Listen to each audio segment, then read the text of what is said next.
ऐसी फिल्म देख सकते हैं जिसे देखने वाले हर इंसान की मौत हो गई। एक ऐसी फिल्म जिसे दुनिया के हर देश ने बैन कर दिया, जिसकी सारी रील्स जला दी गई हो और जिसका डायरेक्टर रातों रात गायब हो गया। लोग कहते हैं कि इस फिल्म के मर्डर सीन इतने खौफनाक थे, किसी एक्टिंग जैसे लगते ही नहीं थे। ऐसा लगता था जैसे सच में किसी को मार दिया गया हो। लोग सिनेमा हॉल में बैठकर कांपने लगते थे। आज मैं आपको उसी शापित फिल्म के पीछे का वो खौफनाक सच बताने वाली हूँ, जिसे सुनकर शायद आज रात आप सो नहीं पाएंगे। ऐसी फिल्म के पीछे का सच जानने का मन किसका नहीं करेगा। यही एंट्री होती है टाइलर की। टाइलर एक नया पास आउट हुआ डायरेक्टर था, लेकिन फिल्मों के मामले में पूरा पागल। उसे इस बैन की गई फिल्म का रहस्य जानने की धुन सवार हो जाती है। वो फैसला करता है कि वो इस फिल्म के पीछे का सच दुनिया के सामने लेकर आएगा, चाहे जो हो जाए। उसके पास पैसे बस 500 रुपए और एक किराए की कार, लेकिन जुनून पूरा 100%। वो तय करता है कि इस पूरी तलाश को वो एक डॉक्यूमेंट्री में शूट करेगा। टाइलर का दोस्त जैक इंटरनेट की धुंधली तस्वीरों और पुराने क्लिप्स खंगालते आखिरकार उस फिल्म की एकमात्र जिंदा बची चाइल्ड आर्टिस्ट को ढूंढ निकालता है, सारा। वो सारा जो कभी उस फिल्म में एक छोटा सा रोल कर चुकी थी,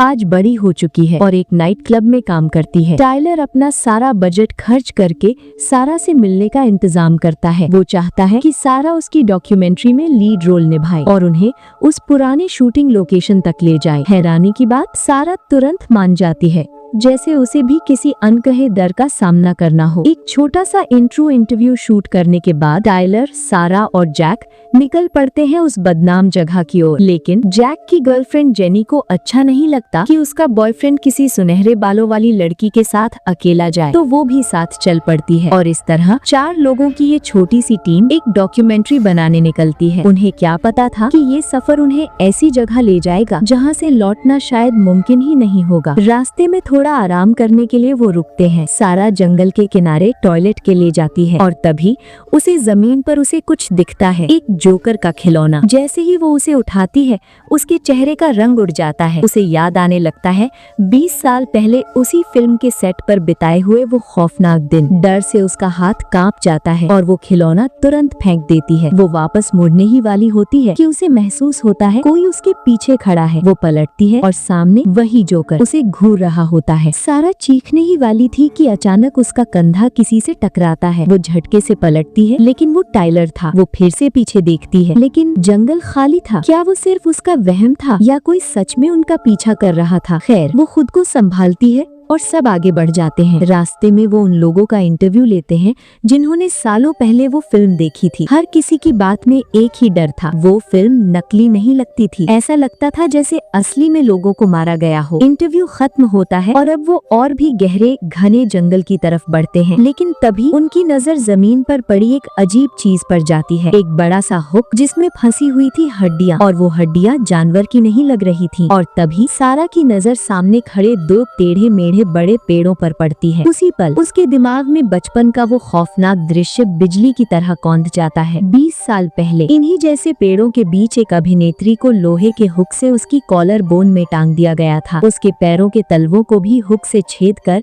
नीचे पत्थरों से बांध दिया गया था। फिर वो जोकर धीरे धीरे रस्सी काटता है। जैसे ही रस्सी कटती है, मुड़ा हुआ पेड़ सीधा हो जाता है और वो लड़की जिंदा 2 टुकड़ों में बंट जाती है। ये सब सारा ने अपनी आंखों से देखा था। आज भी जब उसे वो पल याद आता है, उसकी रीढ़ की हड्डी में ठंड उतर जाती है। लेकिन टीम आगे बढ़ती है। रात हो जाती है और वो जंगल के बीच टेंट लगाकर रुक जाते हैं। उन्हें क्या पता कि अंधेरे में कोई आंखें उन्हें लगातार घूर रही हैं। जैक और जेनी तो सो चुके होते हैं, लेकिन टाइलर और सारा अभी भी फिल्म के बारे में बातें कर रहे होते हैं। अचानक रिकॉर्डिंग उपकरण कुछ आवाज कैच करता है। टाइलर के चेहरे पर डर नहीं बल्कि एक्साइटमेंट आ जाती है। वो आवाज की दिशा में बढ़ता है और तभी उसकी आंखों के सामने अंधेरा छा जाता है। जब उसे होश आता है तो वो देखता है पूरी टीम बंधी हुई है और सामने खड़े हैं वही 3 लकड़हारे जिनका उन्होंने दिन में इंटरव्यू लिया था। उन्हें जंगल का हर कोना पता था और उनकी नजर 2 खूबसूरत लड़कियों पर थी। उन्होंने चारों को किडनैप कर लिया। तलाशी लेने पर उन्हें मिलता है सिर्फ कैमरा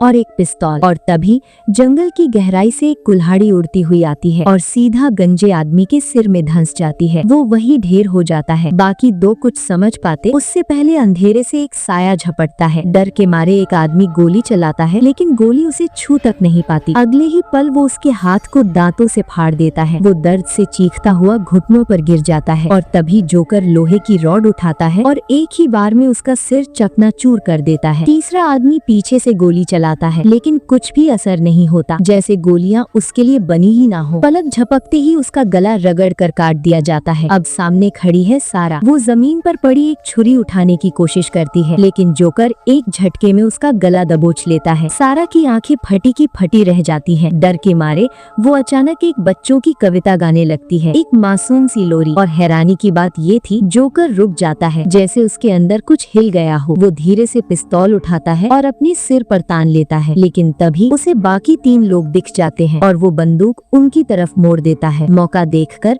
सारा झटके से भाग जाती है। जोकर भी उसके पीछे दौड़ पड़ता है। चारों तरफ घना जंगल और मौत पीछे पीछे। बाकी 3 लोग किसी तरह अपनी रस्सियां खोल लेते हैं। टाइलर तुरंत चिल्लाता है, हमें उसे बचाना होगा। वो सारा के पीछे दौड़ पड़ता है, लेकिन जैक अब भी यही सोच रहा था कि जोकर पर गोलियां असर नहीं रही हैं। शायद उसने बुलेट प्रूफ जैकेट पहन रखी है। लेकिन जेनी घबराकर कहती है, हमें पुलिस को कॉल करना चाहिए। लेकिन समस्या ये थी कि वो घने जंगल में फंसे हुए थे, चारों तरफ एक जैसा नजारा। वो पुलिस को बताएं भी तो क्या बताएं। लेकिन तभी जैक को एक चौंकाने वाली बात पता चलती है। वो गुंडों की बंदूक उठाकर चेक करता है और पता चलता है कि उसमें असली गोली थी ही नहीं, सिर्फ खाली कारतूस थी। मतलब साफ था कि जोकर अजेय नहीं है, उसे मारा जा सकता है। लेकिन तभी झाड़ियों में फिर से हलचल होती है। जैक संभल भी नहीं पाता कि अचानक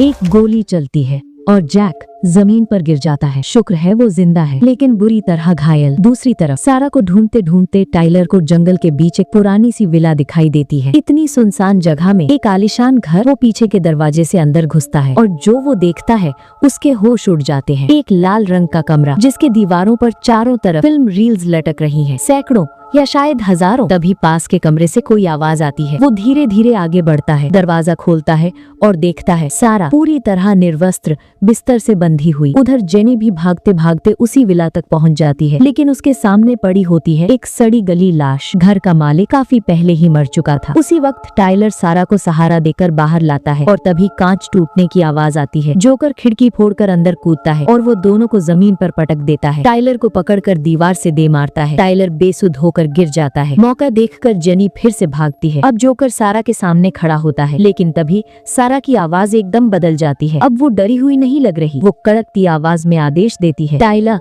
ये सब अपनी आंखों से देख रहा था। सारा उसे आदेश दे रही थी। उधर जेनी भागते भागते कमरे में घुस जाती है। वो कमरा जैसे कोई नर्क हो, दीवारों पर टंगी हुई लाश, जैसे यहाँ इंसानों के साथ कुछ भयानक हुआ हो। जोकर भी अंदर आता है, चारों तरफ देखता है, लेकिन जेनी दिखाई नहीं देती। आखिरकार वो बाहर चला जाता है। लेकिन असली सच्चाई क्या थी जानते हो? जेनी अपनी जान बचाने के लिए खून से भरे एक ड्रम के अंदर छुप गई थी। पूरा शरीर खून में डुबोकर सांस रोके बैठी रही। जब जोकर वहाँ से चला गया तो वो धीरे से बाहर निकलती है और अपने शरीर से खून पोंछती है। एक लाश से कपड़े उतारकर पहन लेती है और बहुत सावधानी से बाहर निकलती है। लेकिन उसे क्या पता, जोकर छत पर खड़ा है और अगले ही पल वो उसे पीछे से पकड़ लेता है। जेनी को घसीटकर एक छोटे अंधेरे कमरे में ले जाया जाता है, एक गेम खेलने के लिए। इधर टाइलर होश में आता है और खुद को कुर्सी से बंधा हुआ पाता है। वो समझ ही नहीं पाता कि ये सब क्या हो रहा है। और तभी दरवाजा खुलता है और एक आदमी अंदर आता है। टाइलर उसे देखते ही सन्न रह जाता है। ये चेहरा वो पहचानता था। ये तो उसी फिल्म का डायरेक्टर है। लेकिन फिल्म बैन होने के बाद तो उसकी मौत की खबर आई थी। टाइलर घबराकर पूछता है, तुम तो मर चुके थे। लेकिन वो आदमी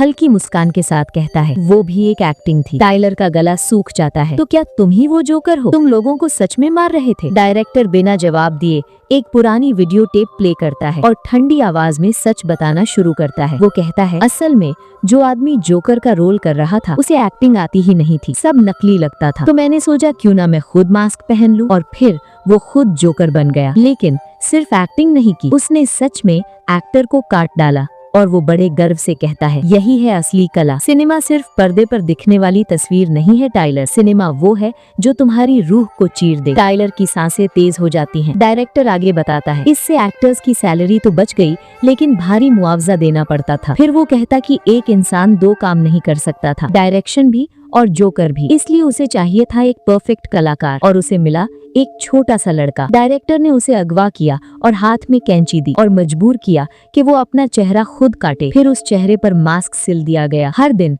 उसके दिमाग में जहर भरा गया। धीरे धीरे वो बच्चा इंसान नहीं रहा, बल्कि वो बन गया एक पागल, निर्दयी हत्यारा, यानी असली जोकर। ये सब सुनकर टाइलर के पैरों तले जमीन खिसक जाती है। लेकिन डायरेक्टर यही नहीं रुकता। वो टाइलर की कुर्सी को धक्का देता है और उसे शूटिंग सेट की तरफ ले जाता है। वो कहता है, चलो तुम्हें दिखाता हूँ असली सिनेमा क्या होता है। उधर सारा कैमरा ऑन करके जैक को टॉर्चर कर रही होती है। सर्जिकल ब्लेड से एक एक कट लगाती है। जैक की चीखें जंगल में गूंज रही थी। इतना खून बहता जा रहा था कि एक पूरा ड्रम भर जाए। तभी डायरेक्टर अंदर आता है और ये देखकर गुस्से से चिल्लाता है। लेकिन सारा मुस्कुराते हुए कहती है, डैड देखो ना, कितना परफेक्ट सीन है। डैड मतलब ये से इस कहानी सबसे बड़ा सच सामने आता है। मतलब सारा डायरेक्टर ही बेटी होती है। इसका मतलब ये था कि ये सब पहले से ही प्लान किया गया था। पिता और बेटी का एक खौफनाक खेल। डायरेक्टर फिल्म रील्स छुपाता रहा और सारा होटल में बैठकर इंतजार करती थी। जो भी इस बैन की गई फिल्म के पीछे का सच जानना चाहता,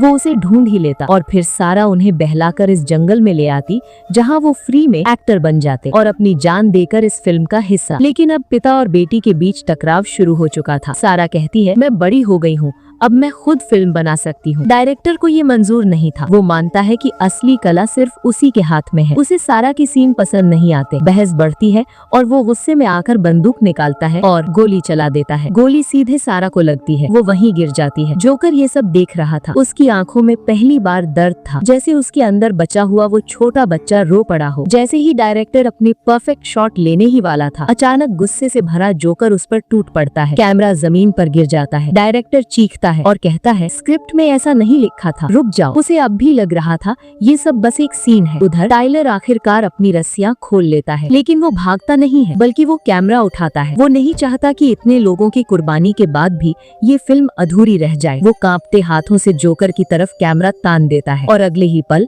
जोकर चाकू उठाता है और डायरेक्टर के सीने में घोंप देता है, बार बार, जब तक कि वो महान कलाकार ठंडा नहीं पड़ जाता। खून फर्श पर फैल चुका था। अब जोकर मुड़ता है। उसकी नजर सीधे टाइलर पर टिकती है। टाइलर के सामने 2 रास्ते थे, भागना या शूट करना, और वो कैमरा कसकर पकड़ लेता है, मरते दम तक शूटिंग जारी रखने के लिए। जोकर उसे जमीन पर पटक देता है, उसके ऊपर पैर रखता है और चाकू उठाता है कि तभी पीछे से जेनी पूरी ताकत से चाकू जोकर के शरीर में घोंप देती है। वो बच्चा जिसे बचपन से दिमागी तौर पर हत्यारा बनाया गया था, आखिरकार उसकी कहानी यही खत्म हो जाती है। टाइलर और जेनी एक दूसरे को देखते हैं जैसे मौत के मुंह से लौट आए हो। लेकिन तभी अचानक पीछे एक वार जेनी के सिर पर पड़ती है और वो वहीं बेहोश हो जाती है। और सामने खड़ी थी सारा। मतलब डायरेक्टर की गोली उसे मार नहीं पाई थी। और अब ये आखिरी सीन उसका था। टाइलर को कुर्सी से बांध दिया जाता है, मुंह पर कपड़ा ठूस दिया जाता है, उसके सामने एक बड़ा सा पर्दा लगाया जाता है और पीछे दर्शकों की सीटों पर बैठे हुए हैं सभी मारे गए कलाकार, जैक, लकड़हारे, डायरेक्टर, सब ऑडियंस की तरह बैठाए गए। ये सारा की आखिरी फिल्म थी। कहानी क्या थी? टाइलर को उसकी ही आंखों के सामने सभी टॉर्चर और कत्ल के सीन दिखाए जाएंगे ताकि वो धीरे धीरे मानसिक रूप से टूट जाए। सारा प्रोजेक्टर ऑन करती है और कमरे से बाहर चली जाती है और पर्दे पर शुरू होती है वो खौफनाक खेल जिसे डायरेक्टर और सारा ने मिलकर बनाया था। ये देखकर टाइलर छटपटाता है लेकिन बंधा हुआ है। उसकी आंखों में डर, पछतावा और पागलपन एक साथ भरने लगता है। अक्सर हॉरर फिल्मों में हीरो को विलेन मारता है, लेकिन यहाँ टाइलर बन गया इतिहास का पहला किरदार जो हॉरर फिल्म देखते देखते मर गया। मरने से पहले उसे याद आता है कि वो डायरेक्टर क्यों बनना चाहता था, ताकि लोग महान सिनेमा देखें और कला के लिए जान भी देनी पड़े तो दे दे। और आयरनी देखो, वो सच में वो कला के लिए मर गया। इस तरह दर्जनों जाने लेने वाली ये फिल्म आखिरकार पूरी हो जाती है। टाइलर हमेशा के लिए अपनी फिल्म का हिस्सा बन जाता है। लेकिन कहानी यही खत्म नहीं होती। कुछ महीनों बाद सारा एक कमरे में दाखिल होती है जहाँ जेनी कैद है। वो मरी नहीं थी, बल्कि सारा ने उसे जिंदा रखा था एक बहुत ही विभत्स मकसद के लिए। अब जेनी 8 महीने की गर्भवती थी। उसके पेट में पल रहा बच्चा उसी जोकर का था जो मरने से पहले उसकी छोड़ी हुई आखिरी निशानी है। पुराना डायरेक्टर मर चुका है। अब अगली फिल्म सारा बनाएगी और जेनी का बच्चा उसे अगला जोकर बनाने के लिए सीक्वल की तैयारी शुरू हो चुकी है। और यहीं ये खौफनाक कहानी खत्म होती है।